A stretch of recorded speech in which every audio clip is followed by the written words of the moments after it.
மாண்புமிகு பேரவைத் தலைவர்களே, எங்களுடைய முதலமைச்சருடைய ஆட்சியில் நல்ல திட்டங்களை,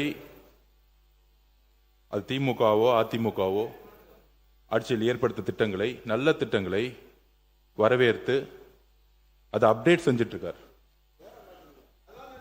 நம்பர் 1 வந்த உடனே அதுக்கு ஒரு சிறந்த எடுத்துக்காட்டு அம்மா உணவகம்.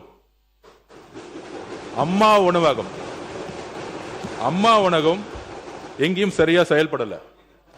அதற்கான எந்த விதமான பெயரையும் மாற்றாமல் புரட்சி தலைவி அம்மா அவர்களுடைய பெயரிலேயே அந்த திட்டத்தை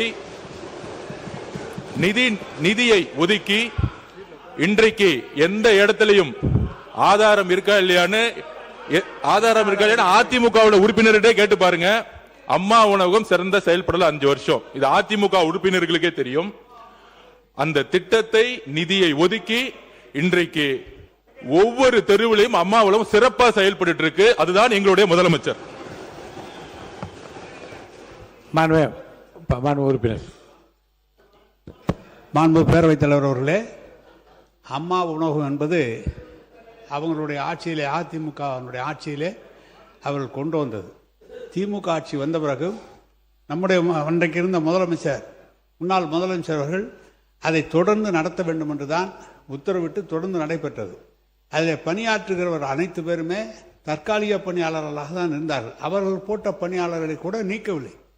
அதிமுக ஆட்சியில் யார் பணியாளர்கள் நியமிக்கப்பட்டார்களோ அதே பணியாளர்களை வைத்து அதே போல தான் நடைபெற்றது. இன்றைக்கும் சொல்கிறேன், அவர்களும் சரி, நாங்களும் சரி, நீங்களும் சரி, அதற்காக நிதியை நீங்கள் அரசாங்கத்திலிருந்து தரவில்லை. ஒவ்வொரு நகராட்சியிலும் அந்த நிதியை பயன்படுத்திக் கொள்ள வேண்டும் என்று அப்படித்தான் பயன்பட்டு கொண்டு வருகிறது. நீங்கள் சொல்வது போல அதெல்லாம் எல்லா இடத்திலும் அவர்கள் ஆரம்பித்தது முழுமையாக அம்மா உணவகத்தை அன்றைக்கு நம்முடைய முன்னாள் முதலமைச்சர் அவர்கள் நடத்த சொல்லிதான் உத்தரவு இருந்தார். ஏன் இந்த விளக்கத்தை சொல்கிறேன் என்றால், துறையினுடைய அமைச்சர் என்ற காரணத்தால் இந்த விளக்கத்தை சொல்கிறேன். நான் உறுப்பினர் வேலுமணி அவர்கள். மாண்புமிகு பேரவைத் தலைவர் அவர்களே, அம்மா உணவகம் என்பது புரட்சித் தலைவி அம்மா அவர்கள் கொண்டு வந்து அற்புதமான திட்டம். அதை பார்த்து மற்ற மாநிலங்கள், மற்ற நாடுகள் அதை ஃபாலோ பண்ணாங்க.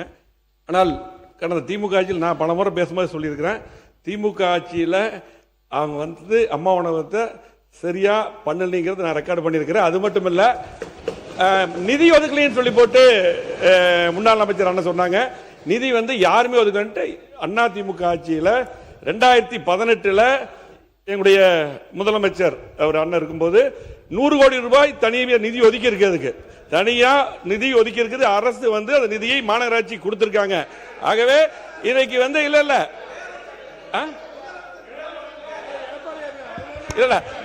ஒதுக்கி இருக்காங்க. ஆகவே அம்மா உணவகத்தை நான் அவர் அமைச்சராக இருக்கும் போதே நான் பேசியிருக்கேன், சரியா பண்ணல. அதே போல நாம அதிமுக ஆட்சி அமைச்சர் அவர்கள் தவறான தகவலை 8 ஆண்டு காலம் இந்த துறையில அமைச்சராக இருந்தவர். நாங்கள் அதற்கு பிறகு அமைச்சராக வந்திருக்கிறோம். இன்று வரை அரசு தனி நிதி உதவி அம்மா உணவுக்கு தரப்படவில்லை. மாண்புமிகு பேரவைத்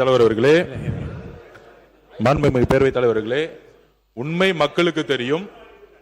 கடந்த ஆட்சியில் அம்மா உணவகம் பெயரளவுக்கு பேப்பர்ல தான் இருந்துச்சு. எங்களுடைய முதலமைச்சர் வெற்றி பெற்ற பிறகு அதை சிறந்த முறையில் செயல்படுத்திக் கொண்டிருக்கிறார். இது அதிமுகவுடைய உறுப்பினர்களுக்கும் தெரியும். நீங்க சொல்லி முடிங்க. பொதுவாக பேரளவில் இருந்தது மாண்பு அமைச்சர் அவர்கள் சொல்லக்கூடாது. ஒவ்வொரு உங்கள்கிட்ட இருக்க கணக்கு இருக்கு. ஒவ்வொரு நகராட்சியும் ஒவ்வொரு மாநகராட்சியும் எவ்வளவு செலவு செய்திருக்காங்க கணக்கு நீங்கள் கேட்டால் தெரியும். அம்மா உணவகத்துக்கு என்று ஏன்னா 19 செலவு செய்யாமலாம் எழுத முடியாது கணக்கு. செலவு செஞ்சிருக்கிறோம். இன்னும் சொல்ல போனால் பேரிடர் காலங்களிலே எல்லா இடங்களிலும் எல்லா மக்களும் சென்று சாப்பிடலாம் என்று சொன்னது முன்னாள் முதலமைச்சர் அவர்கள் இட்ட உத்தரவு. எனவே அது சரியாக செயல்பட்டது. இன்றைக்கு நீங்கள் மேன்மைப்படுத்தியிருக்கிறீர்கள் என்று சொன்னார்கள், வரவேற்கிறோம். அவ்வளவுதானே தவிர நாங்கள் சரியாக செய்யவில்லை என்று நம்முடைய முன்னாள் அமைச்சர் வேலுமணி அவர்கள் இன்னைக்கு நான் அவரை பார்த்து சிரிச்சது தப்பா போச்சு. அவர் கொடுக்க பேசிக்குவான்.